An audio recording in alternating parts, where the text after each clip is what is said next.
Nyo na po ba bago umalis ng inyong tahanan, bago ka pumunta sa inyong negosyo, or bago ka tumaya, naghugas na po ba kayo ng kamay sa pamamagitan ng asin? Konting asin, tapos maghugas ka, o kaya ilagay sa isang tabo, lagyan ng konting asin at maghugas ka ng kamay. Ito pa mga bossing ko ay tutulungan ka para maalis ang mga kamalasan sa mga kamay po ninyo na siya nagiging dahilan kung bakit lagi kang gastador, tapos parang hindi ka mapakali pag kahit nagkaroon ka ng pera, parang hindi ka makatulog, hindi ka mapakali, parang ang dami-dami mo iniisip na bilhin, luho ka agad. Tapos ang ending, kapag naubos ka agad ang pera, nga malungkot, mainit ang ulo. Ngayon, kung ikaw ay isa sa mga ganyan mga bossing ko, kasi ganyan din ako dati, at ako pa mga bossing ko ay parang hindi mapakali, ang dami kong iniisip na bilhin, sabik ako sa lahat ng bagay, kaya ang dami-dami kong gustong bilhin mga bossing, parang pag nagkaroon lang ng pera, isip ka agad kung paano ito uubusin, paano ito gagastusin. Ako pa may tuturo sa inyo na isa sa mga subok na napakaswerte. Subukan nyo po ito mga bossing ko, at ito'y makakatulong upang sa ganon, mas higit na lumevel up ang swerte po ninyo.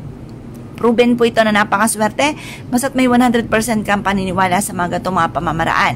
Kailangan lamang po ninyo ng asin, tapos tubig.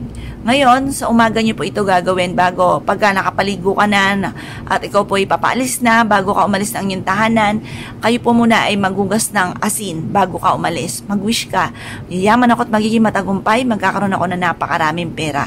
Ganun ang mga pag-wish na walang gamit na sana, direct to the point. Mapapasin ninyo, iaadya kayo nito kung saan lagi kayo ay suswertin.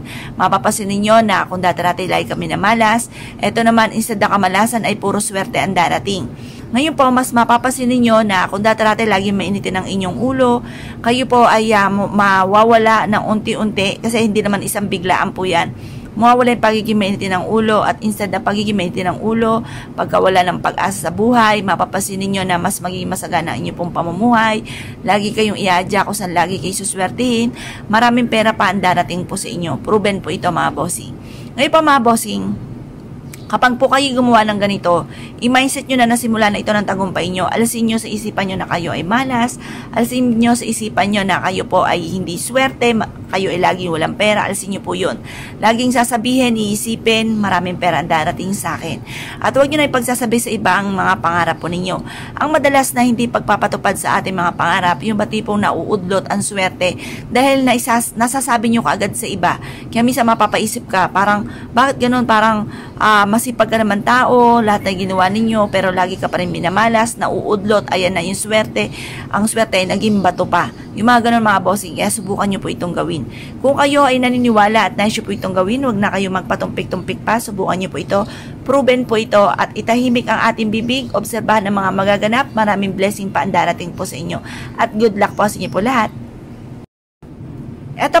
Thank you for watching. Thank you for watching. Thank you for watching.